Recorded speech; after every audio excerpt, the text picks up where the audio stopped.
1 year ago, the sixth largest earthquake ever recorded tore 500 kilometers of fault off the coast of Kamchatka. And then, mid-arc, it stopped. The section it left unbroken has been sitting locked and loaded ever since. This week, both ends of that section started shaking within 36 hours of each other, while the rest of the planet went seismically silent. By the end of this video, you'll know what those earthquakes are actually telling us, what the last full rupture here did to an entire town, and exactly what to watch for next. The Kuril-Kamchatka arc produced 10 catalogued earthquakes between Monday morning and Tuesday afternoon, and every one of them landed on the same 2,100-kilometer stretch of plate boundary in the Northwest Pacific. The magnitudes ran from 4.5 to 4.9. 4 of them hit magnitude 4.9, one east of the Kuril Islands at a depth of just under 10 kilometers, one about 200 kilometers southeast of the Russian town of Severokurilsk, one 85 kilometers south of that same town at a depth of nearly 58 kilometers, and one in the Kurils at 76 kilometers down. 2 magnitude 4.7s followed, one south of Shikotan Island and one in the southern Kurils. 3 more events at 4.5 and 4.6 filled in the picture, including 2 on the Japan Trench off the Tohoku coast, the southern continuation of the very same plate boundary.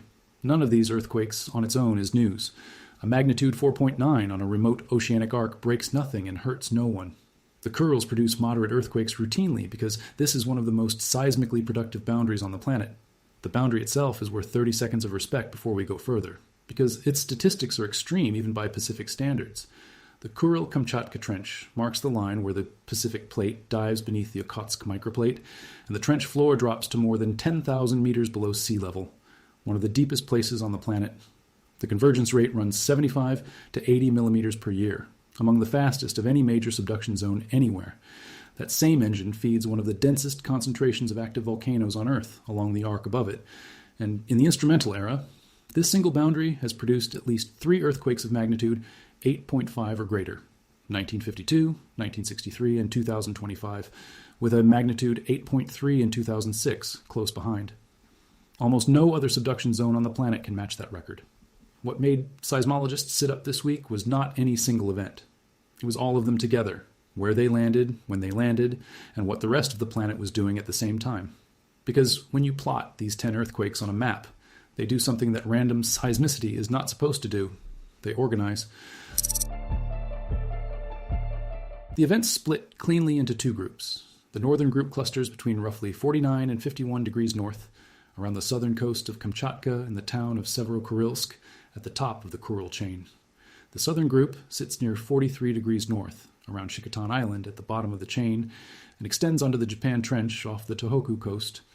Between those 2 groups lies the central section of the Kuril arc, and in this 36-hour window, that central section produced almost nothing.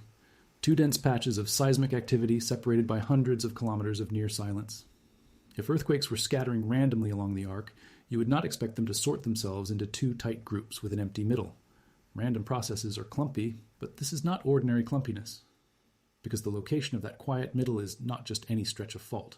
It is the one section of this entire boundary that seismologists have been watching more closely than any other. To understand why, you have to go back 1 year, almost to the day, and that is where this stops being a story about magnitude 4 earthquakes. There is one more piece of context that sharpens everything, and it comes from the global picture. Over the past week, worldwide earthquake activity dropped noticeably. The 7-day global count of earthquakes at magnitude 4.5 or greater fell from 150 to 126, a decline of 16%. The largest earthquake anywhere on Earth during this window was a magnitude 5.2 in central Peru, an event about 130 kilometers down inside a subducting slab, completely unrelated to the Northwest Pacific. Nothing at magnitude 6 has happened anywhere in days. One environmental factor can be ruled out immediately because the claim always surfaces when clusters like this appear. The sun had nothing to do with it. This burst coincided with one of the quietest space weather stretches of the year. Geomagnetic activity bottomed out near the floor of the scale, the solar wind ran slow and steady, and the X-ray background sat at baseline. Whatever organized these earthquakes, it was working from below, not above. So this burst is not part of a global uptick. The planet as a whole went seismically slack this week. Against that quiet backdrop, a single arc lighting up with 7+ events at magnitude 4.5 or higher in a day and a half stands out the way a lit window stands out on a dark street. Whatever is happening on the Kuril-Kamchatka boundary is local. The energy is being worked on there and effectively nowhere else. That is the setup. Now here's the reason the geography of those two clusters matters more than anything else in this story. On July 29th, 2025, 1 year and 5 days before this burst, the Kamchatka end of this same plate boundary ruptured in a moment magnitude 8.8 megathrust earthquake. It tied for the 6th largest earthquake ever instrumentally recorded anywhere in the entire history of seismology. The numbers from that event are difficult to absorb. The rupture tore along the plate interface for somewhere between 390 and 600 kilometers, depending on which model you use, across a fault surface up to 200 kilometers wide. In localized patches, the two sides of the fault slipped past each other by 30 to 40 meters. The rupture lasted somewhere between 190 and 270 seconds. The fault kept tearing for 3 to 4.5 minutes straight. Back projection studies published in the seismic record, corroborated by hydroacoustic recordings, show the rupture propagated predominantly southwestward from the epicenter, extending roughly 500 kilometers down the arc toward the Kurils. The tsunami that followed was severe. Along at least 550 kilometers of the southeastern Kamchatka coast and the northern Kurils, survey teams measured run-ups of 2 to 3 meters at minimum, and more typically 5 to 10 meters. Along 100-kilometer stretch of Kamchatka, the water reached 10 to 16 meters. In the northern Kuril Islands, it reached 19 meters, a 6-story building of ocean. Smaller waves crossed the entire Pacific, reaching Japan, Hawaii, and the Americas, and alerts went out basin-wide. Casualties, remarkably, were minimal, a result of sparse population on the ruptured coastline, effective evacuation, and favorable rupture geometry. The aftershock sequence behaved the way great earthquake sequences do. The United States Geological Survey issued a formal aftershock forecast, and the sequence delivered, including a magnitude 6.8 in the Kuril Islands region in early August of 2025, within days of the main shock. Through the year since, the sequence has decayed steadily the way these sequences are supposed to. By this summer, the arc had settled into what looked like a normal post-megaquake rhythm. Gradually fewer events, gradually smaller, the system slowly digesting the largest stress change it had experienced in 70 years. Here's the detail that matters for this week. The rupture propagated southwest down the arc, and then it stopped. It did not break the full boundary. The section of the interface south of where it quit, the central and southern Kurils, has not ruptured. All the strain that section has been accumulating remained locked in place. Seismologists have a name for a stretch of fault like that. They call it a gap. A seismic gap is not an empty space. It is a loaded one. The Pacific Plate dives beneath this arc at 75 to 80 millimeters per year, one of the fastest sustained convergence rates of any subduction zone on Earth. Where the interface is fully locked, that motion stores about 1 meter of unreleased slip every 12 to 13 years. The section south of the 2025 rupture has been storing strain this way for decades at minimum, and it did not let go last year.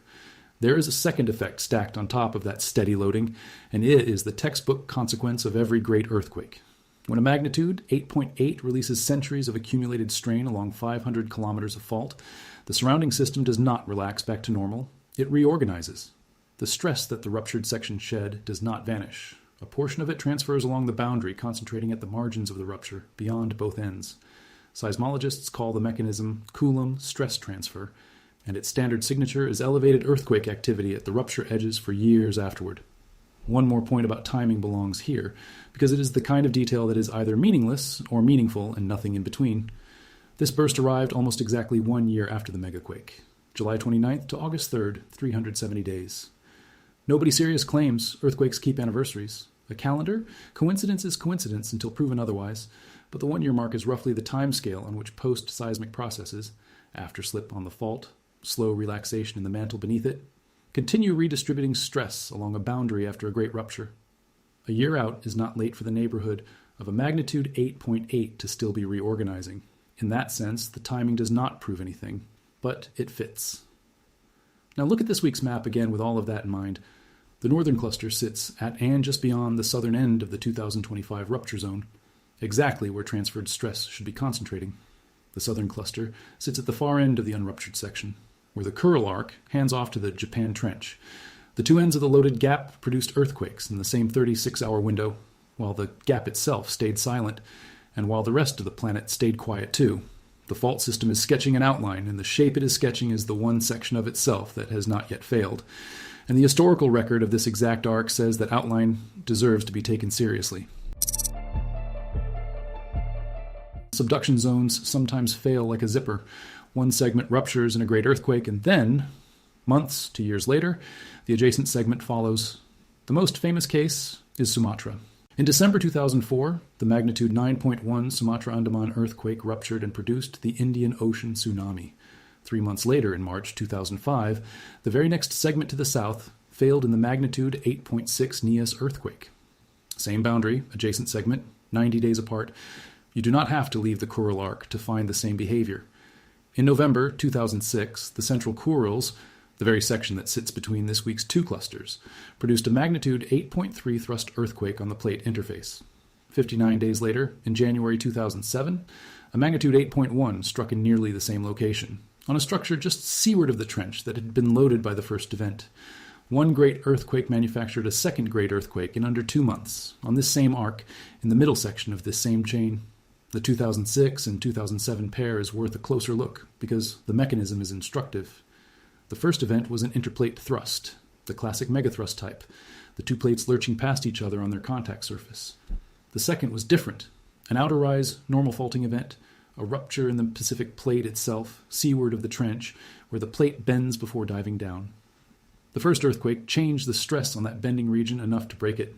That is the point. A great rupture does not just relieve stress, it moves stress. And the places it moves stress can fail on their own schedule. 59 days was the schedule that time. That precedent is why the question being asked this week is not paranoid. It is the same question the arc itself has already answered once in the affirmative. When a 500-kilometer rupture stops partway down a boundary, the section beyond the stopping point becomes the natural candidate for the next large event. Whether the weight is measured in days, years, or decades is the part nobody can answer. But this arc has shown it can be measured in weeks. And what the last full-scale rupture of the gap's own neighborhood did, 74 years ago, is the reason the stakes here are not abstract. The reference city that appears in this week's earthquake catalog is Severokurilsk, on Paramushir Island at the northern end of the chain. The listings literally measure the new earthquakes by their distance from it, 85 kilometers south of Severokurilsk, 204 kilometers southeast of Severokurilsk. There is a grim irony in that, because Severokurilsk is the site of the deadliest tsunami in Russian history, produced by the same stretch of plate boundary. On November 5th, 1952, at 4:58 in the morning local time, the southern Kamchatka and northern Kuril section of this interface ruptured in an earthquake estimated between magnitude 8.8 and 9.0, still the most powerful earthquake ever recorded in Russia, a title the 2025 event only tied. The shaking itself killed relatively few people. Residents of Severokurilsk did what coastal people are taught to do. They fled to the hills, and they survived the first tsunami wave. Then many of them came back down. They returned to their homes to search for belongings, to look for family.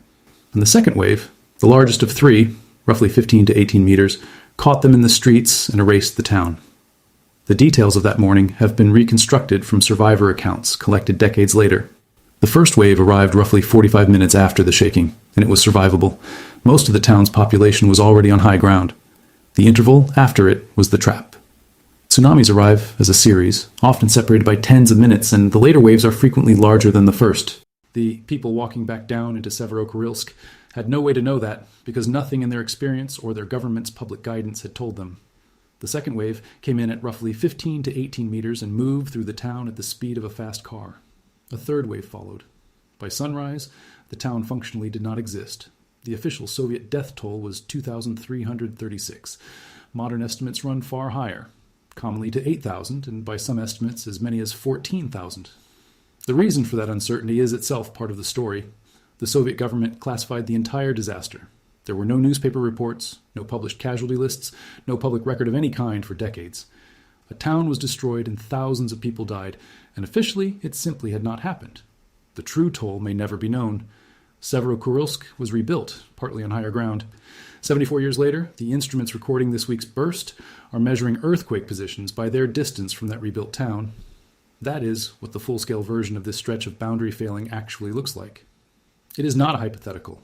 It happened, within living memory, and the gap between this week's two clusters is next door to where it happened. The earthquakes in this week's burst were not all the same kind of event, and the differences carry information. The depths span from just under 10 kilometers to 76 kilometers. The shallowest events sit at the level of the plate interface itself, the locked contact surface where megathrust earthquakes are born. The events at 50 to 76 kilometers are something else, intraslab earthquakes, breaking inside the descending Pacific plate as it bends and sinks, redistributing stress within the slab rather than on the boundary between plates. Both populations activated in the same window, and that ambiguity cuts both ways. If the follow-up analysis resolves the shallow events as thrust-type ruptures on the interface, it strengthens the reading that the locked, loaded section is being stressed toward the top of its cycle. If most of the burst turns out to be adjustment inside the sinking slab, it says more about the plate bending at depth than about the megathrust zone itself. A useful way to picture the difference is to think of the subduction zone as a conveyor and a clutch. The interface, the contact between the plates, is the clutch, and when it is locked, the whole system stores energy. The slab below is the conveyor itself, and it flexes and cracks internally as it descends, whether the clutch is locked or not. Intraslab earthquakes are the conveyor creaking. Interface earthquakes are the clutch slipping. Only the clutch can produce a magnitude 9 in a Pacific crossing tsunami, which is why the question of which population dominated this week's burst is not academic. As of Tuesday, the reviewed focal mechanisms for these events had not yet been published. They typically appear within days. They are the single most important near-term piece of evidence in this story. That is a rare thing in earthquake science, a specific checkable observation arriving on a known schedule that will materially shift the interpretation one way or the other. The honest statistics need to be stated plainly, because they are the guardrail on everything else in this video. Roughly 19 out of 20 moderate earthquake clusters are followed by nothing larger. The base rate probability that any given event turns out to be a foreshock to something bigger within the following days runs around 5 to 6%. Foreshocks are only ever identified in retrospect. No instrument on Earth can tag one in advance. The most likely outcome of this week's burst, by far, is that it fades back into the ark's ordinary background chatter. But the same honesty requires the other half of the sentence. That identical statement would have been true of the moderate events that preceded nearly every great earthquake in history, right up until the main shock arrived. The statistics bound the odds. They do not dismiss the geography. And it is the geography, the bracketing of a known loaded gap 1 year after the rupture that created it, that keeps this burst from being ordinary noise.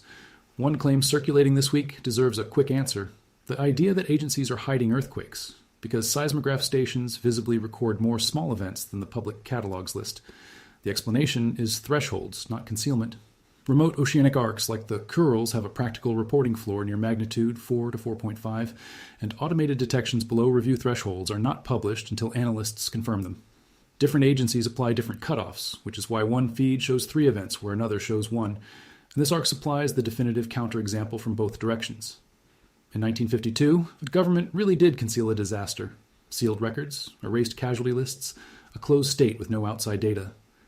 In 2025, the same arc was covered by open global catalogs, public mechanism solutions, and independent tsunami buoys, and Pacific-wide alerts went out within minutes of the main shock. The infrastructure that hid 1952 no longer exists. The infrastructure that saved lives last year is publicly auditable by anyone. The watch list for the coming days and weeks is specific. The first item is the gap itself.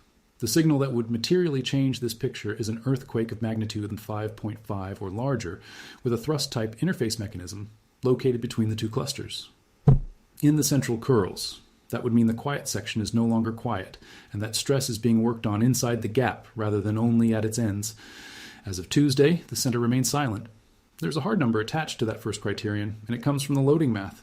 At 75 to 80 millimeters of convergence per year, a locked section that last fully ruptured generations ago is carrying multiple meters of stored slip deficit. That energy does not leak away. It waits, and it grows by about a meter every 12 to 13 years until something spends it. The second item is the mechanism solutions for this week's events, expected within days. Interface thrust mechanisms strengthen the loaded segment reading. Mostly intraslab mechanisms would ease it. The third is simple persistence. Whether the two clusters keep producing, migrate toward each other, or fade out. Fading is the most likely outcome and would close this chapter quietly. It is worth saying what preparedness already looks like here, because the contrast between 1952 and 2025 is the most hopeful fact in this story. The same stretch of boundary that once killed thousands in enforced silence produced a top 6 earthquake last year with minimal loss of life, because warnings move faster than water.